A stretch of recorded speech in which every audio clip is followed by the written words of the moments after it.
తెలంగాణకు సంబంధించినటువంటి అనేక నీటిపారుదల ప్రాజెక్టులు ఈరోజు నిర్మాణమై ఉన్నాయి.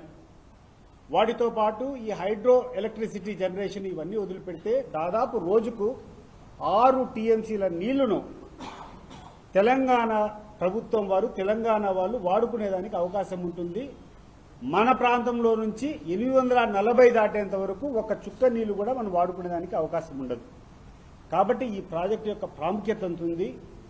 ఈరోజు కరువు పరిస్థితులు లేవు కాబట్టి, రాజశేఖర రెడ్డి గారు చేసేటువంటి ముందస్తు చర్యలు కాబట్టి, తీసుకున్నటువంటి చర్యల మూలంగా కాబట్టి ఎటువంటి ఇబ్బంది లేకుండా ఉంది. కానీ ఇబ్బంది ఏదైనా రాయలసీమకు భవిష్యత్తులో వస్తే కేవలం రాయలసీమ ప్రాంతానికి తాగేదానికి, ఆ తర్వాత అక్కడటువంటి పంటలు నిలబెట్టుకునేదానికి ఏకైక ప్రాజెక్టు ఈ రాయలసీమ ఎత్తిపోతల ప్రాజెక్టు. దాన్ని సత్వరం పూర్తి చేయాలా. లోపాయికారి అండర్స్టాండింగ్ ఈరోజు తెలంగాణ ప్రభుత్వంతో తెలంగాణ ముఖ్యమంత్రి గారు మాట్లాడుతున్నారు. నేను చంద్రబాబు నాయుడును ఒప్పించి క్లోజ్ డోర్ మీటింగ్స్లో ఆయన ఒప్పించి ఆ ప్రాజెక్టును ఆపించిన అని చెప్పి తెలంగాణ ముఖ్యమంత్రి గారు మాట్లాడుతున్నారు. మరి అటువంటప్పుడు చంద్రబాబు నాయుడు దాని మీద స్పందించాల. ఎందు మూలంగా ఈ ప్రాజెక్టు ఆగిపోయింది? మరి రేవంత్ రెడ్డి గారు చెప్పినటువంటి మాటల్లో వాస్తవం ఉందా, లేకుండా ఉంటే ఏమైనా ఈ ప్రాంతం యొక్క ఇంట్రెస్ట్ అంతా కూడా తాకట్టు పెట్టాడా? ఇవన్నీ చెప్పకుండా 20 టీఎంసీల నీటి కోసం ఇంత యాగి చేస్తున్నారు ఈ వైఎస్ఆర్ కాంగ్రెస్ పార్టీ అని చెప్పేటువంటి దౌర్భాగ్యానికి ఈరోజు చంద్రబాబు నాయుడు గారు దిగారు. ప్రతి ఒక్కరూ అర్థం చేసుకోవాల్సింది, వర్షాలు బాగా పుష్కలంగా పడినప్పుడు, నీళ్లు సమృద్ధిగా అవైలబిలిటీ ఉన్నప్పుడు మనమే కూర్చొని ఈ నీళ్లతో ఏం చేస్తాం అని చెప్పి డ్రైన్ అవుట్ చేస్తాం. ఆ నీటిని బయటికి పంపించే పని మనమే చేస్తాం. కొన్ని వేల టీఎంసీలు గోదావరి నుంచి ప్రతి సంవత్సరము సముద్రం పాలవుతాయి. కృష్ణానది నుంచి కూడా ఈ సంవత్సరము పోయిన సంవత్సరము కొన్ని వందల టీఎంసీలు నీకు కృష్ణా ఆనకట్ దాటి ఈరోజు ఆ బే ఆఫ్ బెంగాల్లో కలిసినటువంటి సందర్భం చూస్తున్నాం. ఇప్పుడేం ప్రాబ్లం రాదు. ప్రాబ్లం వచ్చేదంతా కూడా కృష్ణా నదిలో ప్రవాహం తక్కువ ఉండేటప్పుడే. అటువంటి పరిస్థితులు మనం ఎదుర్కొనేదానికి ముందస్తుగా మనం తీసుకోవాలనేటువంటి ఆలోచన వల్ల ఈరోజు ఈ యొక్క ప్రాజెక్టుకు ప్రామినెన్స్ ఉంది. అదే కాకుండా ఈ కర్నూలు జిల్లా ప్రాంతానికి సంబంధించినటువంటి మన గుండ్రేవుల ప్రాజెక్టును, ఎందుకంటే రాయలసీమలో ఉన్నటువంటి అన్ని ప్రాజెక్టులు ఆ రోజు అంకురార్పణ చేసింది మన జగన్మోహన్ రెడ్డి గారు, రాజశేఖర రెడ్డి గారు. ఈరోజు ఈ గుండ్రేవుల ప్రాజెక్టును కూడా ఇక్కడ కర్నూలు జిల్లాలో మాట్లాడేటప్పుడు ఎటువంటి పరిస్థితుల్లో గుండ్రేవుల ప్రాజెక్టును చేస్తేనే మా ప్రాంతానికంతా కూడా మేలు జరుగుతుందని చెప్పి జిల్లాలో ఉన్నటువంటి నాయకులందరూ చెప్పడం, దీన్ని మేము జగన్మోహన్ రెడ్డి గారి దృష్టికి తీసుకొని పోయినప్పుడు వైఎస్ఆర్ కాంగ్రెస్ పార్టీ తిరిగి 2029లో ఎలక్ట్ అయిన తర్వాత మొట్టమొదటి అజెండాగా ఈ గుండ్రేవుల ప్రాజెక్టును మనం ఎటువంటి పరిస్థితుల్లో కూడా టేకప్ చేస్తామని చెప్పి జగన్మోహన్ రెడ్డి గారు స్పష్టంగా ఈ జిల్లా వాళ్ళకందరికీ కూడా హామీ ఇచ్చారని ఈ సందర్భంగా తెలియజేస్తున్నాం. ఇది నీటి యొక్క ఈరోజు మేము మాట్లాడుకునేటువంటి ముఖ్యమైనటువంటి విషయాలు. ఇది కాకుండా రాజకీయాల గురించి ఈరోజు జస్ట్ మన మోహన్ ఇంట్లో భోంచేస్తే టీవీ చూస్తే తెలుగుదేశం పార్టీ నాయకులంతా కూడా ఏదో పెద్ద వీళ్ళొక్కరే హిందూ మతానికి బ్రాండ్ అంబాసిడర్లో, లేకుండా అంటే హిందూ ప్రచారం కోసమే వీళ్ళే పుట్టినట్టు మాట్లాడేటువంటి పరిస్థితులు చూస్తుంటే ఎందుకు ఇంత దౌర్భాగ్యానికి దిగజారుతున్నారు ఈ తెలుగుదేశం పార్టీ నాయకులు? ఈ చంద్రబాబు నాయుడు గారు, ముఖ్యంగా చంద్రబాబు నాయుడు గారు 14 సంవత్సరాలు ముఖ్యమంత్రిగా ఉన్నాడు ఈ రాష్ట్రానికి.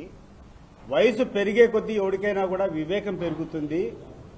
ఇంకొంచెం ప్రజలకు మెరుగైనటువంటి సూచనలు ఇవ్వాలా, మెరుగైనటువంటి కార్యక్రమాలు చేయాలనేది పక్కన పెట్టి చాలా అంటే చాలా నీచ నికృష్టంగా ఈరోజు చంద్రబాబు నాయుడు చేస్తున్నటువంటి చేష్టలు చూస్తే నీచానికి నికృష్టానికి ఏదైనా పదం ఉందంటే చంద్రబాబు నాయుడు ఈరోజు చేసేటువంటి చర్యలే.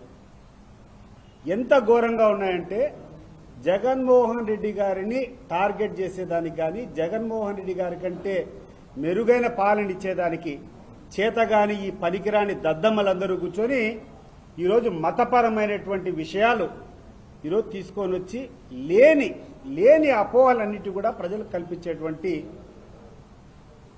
దరిద్రానికి పూనుకున్నారు. నేను పులివెందుల ప్రాంతానికి సంబంధించినటువంటి వ్యక్తిని. జగన్మోహన్ రెడ్డి గారి కుటుంబం మీద నేను 5 సార్లు పోటీ చేశాను. రాజశేఖర రెడ్డి గారి మీద 3 సార్లు పోటీ చేశాను తెలుగుదేశం పార్టీ తరఫున. జగన్మోహన్ రెడ్డి గారి మీద కూడా 2 సార్లు పోటీ చేశాను.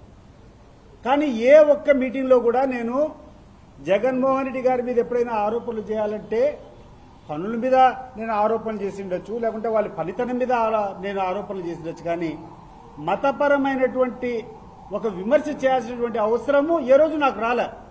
ఎందుకంటే నాకు తెలుసు జగన్మోహన్ రెడ్డి, రాజశేఖర రెడ్డి గారి కుటుంబము వాళ్ళు ఆచరించేది క్రిస్టియానిటీ. అది నువ్వు నేను చెప్పాల్సినటువంటి లేదు. చంద్రబాబు నాయుడు ప్రత్యేకంగా చెప్పాల్సినటువంటి అవసరం లేదు. ప్రతి సంవత్సరము క్రిస్మస్ వస్తే జగన్మోహన్ రెడ్డి గారు చర్చికి పోతారు. వాళ్ళ ఇంట్లో ఏ పెళ్లిళ్ళు ఉన్నాయి, ఏ కథ చేసినా కూడా క్రిస్టియన్ పద్ధతిలోనే వాళ్ళు ఆచరిస్తారు. ఇది సెక్యులర్ కంట్రీ. ఈ సెక్యులర్ కంట్రీలో వాళ్ళకి నచ్చిన విధంగా వాళ్ళు చేసుకుంటారు. కానీ ఈ చంద్రబాబు నాయుడు గారికి అర్థం కాని విషయం ఏంటంటే మా పులివెందుల ప్రాంతంలో ఏ గ్రామంలో గుడి కట్టినా కూడా వైఎస్ఆర్ కుటుంబానికి సంబంధించినటువంటి అంతో ఇంతో చందా వాళ్ళకు పోతుంది.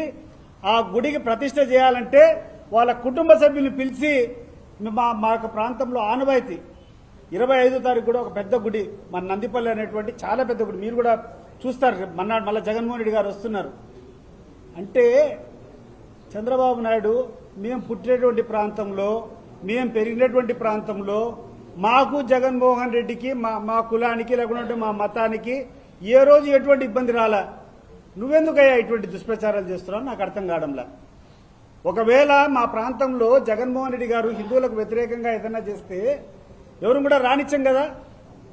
ఈరోజు మా పులివెందుల్లో జరిగేటువంటి ఏ గుడి కార్యక్రమైనా చూసుకోండి, రాజశేఖర రెడ్డి కుటుంబ సభ్యులను బట్టి మొట్టమొదటి పూజ చేపించి వాళ్ళతో ప్రారంభోత్సవాలు చేసేటువంటి పరిస్థితులు ఉన్నాయి.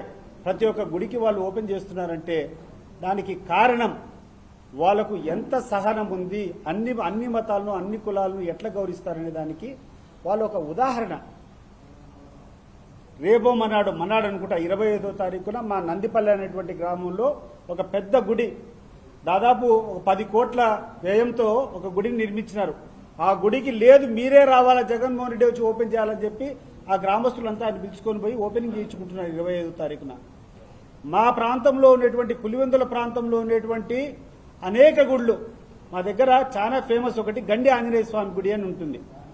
దాదాపు 30 కోట్ల రూపాయలు జగన్మోహన్ రెడ్డి గారి హయాంలో CGF నుంచి 30 కోట్ల రూపాయలు దానికి అలాట్ చేసుకుని ఒక బ్రహ్మాండమైనటువంటి ఆంజనేయ స్వామి గుడిని ఇడపలబాయి పక్కనే, అంటే జగన్మోహన్ రెడ్డి గారి ఎస్టేట్ పక్కనే ఆ యొక్క ఆంజనేయ స్వామి గుడి, గండి ఆంజనేయ స్వామి గుడి కడుతున్నారు. ఆల్మోస్ట్ పూర్తిగా వచ్చింది. మా గ్రామాల్లో ఉన్నటువంటి ప్రతి ఒక్క వీధిలో జగన్మోహన్ రెడ్డి గారు ముఖ్యమంత్రి ఉండి మా ఊర్లో మేము దేవాలయం కట్టాలనుకుంటామంటే ప్రతి ఒక్కదానికి విరివిగా లక్షలు కోట్ల రూపాయలు CGF కింద ఇచ్చి హిందువులు, ముస్లింలు, క్రిస్టియన్లు అనేటువంటి భేదం లేకుండా పెంచినటువంటి వ్యక్తిని ఈ రకంగా అప్రతిష్ట పాలు చేయాలని చెప్పడం ఇది ధర్మమా అని చెప్పి నేను అడుగుతున్నాను. ఏ ధర్మం, ఏ న్యాయం, ఏ దేవుడు మీకు చెప్పినాడు? ఇంత పనికిరాని పనులు ఇప్పటికైనా చంద్రబాబు నాయుడు గుర్తించాలా. చేతనైతే మంచి పనులు చేసి జగన్మోహన్ రెడ్డి కంటే మెరుగైనటువంటి నాయకుడిగా నువ్వు నిరూపించుకో. అది ఎట్లా చేతగాల? నువ్వు చెప్పినటువంటి హామీలన్నీ ఫెయిల్ అయిపోయినాయి. ఈరోజు ఎక్కడ చూసినా విచ్చలవిడిగా కరప్షన్, ఎక్కడ చూసినా కూడా విచ్చలవిడిగా లంచాలమయమైపోయింది ప్రభుత్వం అంతా. ముఖ్యమంత్రి లెవెల్లో ముఖ్యమంత్రి ఆడ పార్టీ ఆఫీసులో కూర్చొని కలెక్షన్ల కింగ్లు రాష్ట్రంలో ఉన్నటువంటి వనరులన్నీ వాళ్ళు దోచుకుంటున్నారు. ఇక్కడ స్థానికంగా వస్తే ఏ నియోజకవర్గంలో ఉన్నాయో ఆ ఎమ్మెల్యే విపరీతమైనటువంటి దోపిడీ చేసుకుంటారు లేదా మీరందరూ ఆలోచన చేయండి. ఇంత దౌర్భాగ్యమైనటువంటి పరిస్థితుల్లో ఈ ప్రభుత్వం ఉంటే దీన్ని తీర్చుకోలేక దీనంతా పక్కదావ పట్టించేదానికి ఈ దౌర్భాగ్యులు వీళ్ళు చేసేటువంటి వెధవ కార్యక్రమాలు ఏదంటే ఈ యొక్క డైవర్షన్ పాలిటిక్స్, లడ్డు. అయ్యా చంద్రబాబు నాయుడు గారు, నీ లడ్డు గురించి నువ్వు ఎంత మాట్లాడితే అంతగా నీకు అపకీర్తి వస్తుంది. ఈరోజు నువ్వు చేసేటువంటి విధానం వెంకటేశ్వర స్వామి బొమ్మలు ప్లే కార్డు పడితే చెప్పులు వేసుకొని ప్లే కార్డు పెట్టానంటావు. మరి నువ్వు చేసేటువంటి ఘనకార్యం ఏంది? ఎవరో ఏదో ఫంక్షన్లో కూర్చొని నీకు ఒక వెంకటేశ్వర స్వామి ప్రతిమను తీసుకొని ఇస్తే షూస్ వేసుకొని తీసుకోలేదా? నువ్వు అంత గొప్ప భక్తునివైతే మరి నీ కుప్పంలో ఎన్ని గుళ్ళు కట్టించినావు? నువ్వు నీ కుప్పంలో ఎంతవరకు నువ్వు దారాదత్తం ఈ హిందూ మతాన్ని ప్రోత్సహించినావు? నీ కుప్పంలో ఎంతమంది నిన్ను గుళ్ళకు ఓపెనింగ్ పిలుస్తారు? చంద్రబాబు నాయుడు గుడిల మీద చేసుకొని చెప్పుకో. మా పులివెందుల నియోజకవర్గంలో ఎక్కడ గుడి ఉన్నా జగన్మోహన్ రెడ్డిని ప్రారంభోత్సవం ఉంటే తప్పకుండా నువ్వు రావాలి సార్ అని చెప్పి అక్కడటువంటి ప్రజలు కొడతారు. మళ్ళీ నిన్ను కోరినారా? ఈరోజు మాట ఈరోజు దీనికి సమాధానం చెప్పాలా? ఇంతకంటే దౌర్భాగ్యము, ఇంతకంటే నీచము. అది కాకుండా కొత్తగా పెట్టాడు మన లోకేష్. పరిపాలన లేదు, విపరీతంగా అవినీతి. అన్నగారి కుటుంబం అంట, కుటుంబం గురించి అందరూ కలుసుకొని పోతున్నారంట. ఆలీబాబా 40 దొంగల మాదిరి. ఆయన ఒక ఆలీబాబా, ఉన్నటువంటి ఎమ్మెల్యేలు కుటుంబాలంతా వీళ్ళొక 40 దొంగలు. వీళ్ళకందరికీ ఆయన కూర్చొని అన్నగారి కుటుంబం అని దానికి మళ్ళా రీల్స్ ఎక్కడ చూసినా. ఏం సాధించినారా మీరంతా? నువ్వు డిన్నర్ పెట్టేదానికి, వాళ్ళని పిలిచి ఆహ్వానించేదానికి ఏ ఒక ఎమ్మెల్యే అయినా పర్ఫార్మెన్స్ చేసినాడా? ఏమన్నా నువ్వు ఒక్కరికన్నా 10 మందికి కావాల్సినటువంటి పనుల గురించి మాట్లాడినావా? నీ బంధుత్వం పెంచుకునేదానికి అంటే నీకు అయిపోయింది, నీ చాప్టర్ క్లోజ్ అయిపోయింది. ప్రజల్లో నువ్వు క్లోజ్ అయిపోయినావు. కనీసం నీకు సంబంధించినటువంటి ఈ నాయకులంతా గట్టిగా పెట్టుకుంటే ఈ కుటుంబ పరంగా ఏదైనా బంధం ఏర్పాటు చేసుకోవాలనేటువంటి ఆలోచన తప్పితే ఒక సరైనటువంటి నాయకునికి ఇవన్నీ అవసరమా? అన్నగారి కుటుంబం వాళ్ళు పరిగెత్తుకుంటా పోయి వాటేసుకుండేది.